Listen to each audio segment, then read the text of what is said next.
quién le debemos la Biblia? Nosotros, a los luteranos y a los reformados, a los calvinistas. Y yo lo he dicho y lo digo con toda responsabilidad, que los católicos tienen que agradecerle a la iglesia evangélica que tiene mano.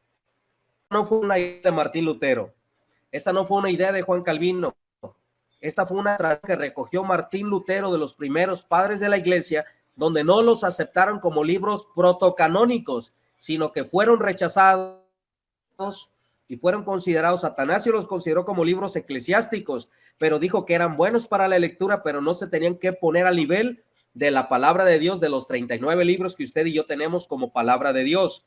¿Quién es el mentiroso? ¿Quién es el engañador? ¿Quién es el que miente?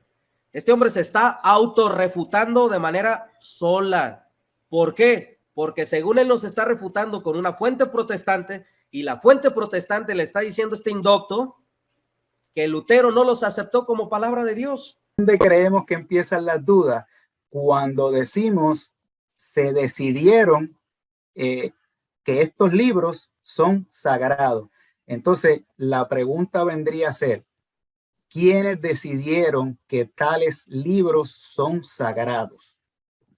Mire, mi pastor querido, como dijo el gran salmista Luis Fonsi, vamos despacito. Amén.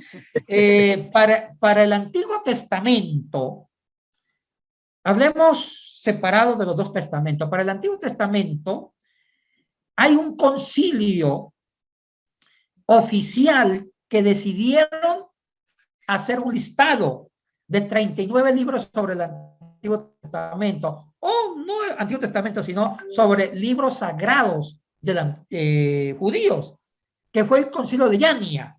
Muchos académicos han puesto en tela de duda la posibilidad histórica de este concilio, pero hay más evidencia de que existió.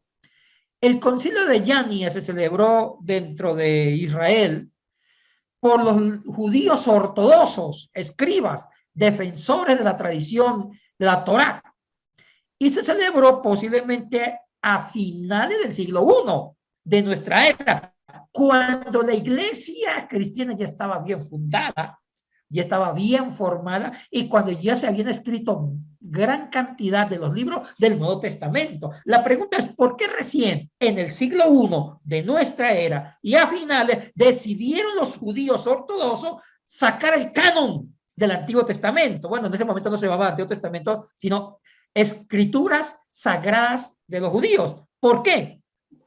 Otra pregunta, ¿qué significa canon? Viene de la palabra griega kané, que significa una medida, una vara para medir lo que era sagrado y lo que no era sagrado. Eso significa canon. Entonces, antes de Yania, no había una conciencia de un listado oficial de libros inspirados, no había esa conciencia. Esa conciencia se despertó con el primer concilio judío, donde dijeron, estos son los libros inspirados donde Jehová habla. Ahora, hay una pregunta, ¿por qué fue recientemente en el siglo I? Buena pregunta.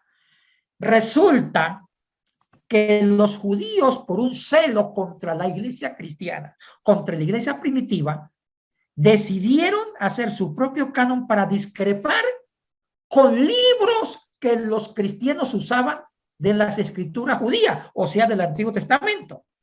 Un ejemplo, la Septuaginta griega. La Septuaginta griega fue la manzana de la discordia.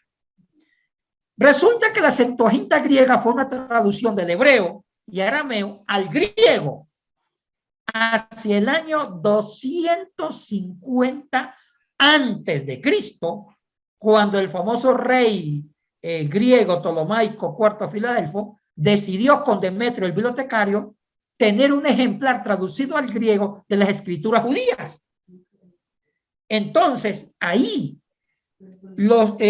se inició una traducción del Antiguo Testamento al griego hacia el año 250, y eso duró como más de 100 años, porque el primer grupo de libros que se tradujo al griego fue la Torá. Después vinieron los Nevi'im, profetas, y los Ketuvim. Fue un proceso de 100 años.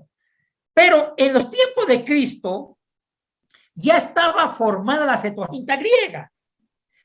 Y resulta, y aquí hay una pregunta, cuando uno investiga el Nuevo Testamento cita mucho al Antiguo Testamento, lo cita mucho. La pregunta es, ¿de qué texto sagrado el Nuevo Testamento cita al Antiguo? El 95% de las citas que el Nuevo Testamento hace, que los escritores neotestamentarios hacen del Antiguo, es de la Septuaginta griega, muy poco del hebreo. O sea que la Septuaginta griega tenía un peso, una autoridad fuerte por la iglesia primitiva, porque citaban más la Septuaginta griega antes que el hebreo.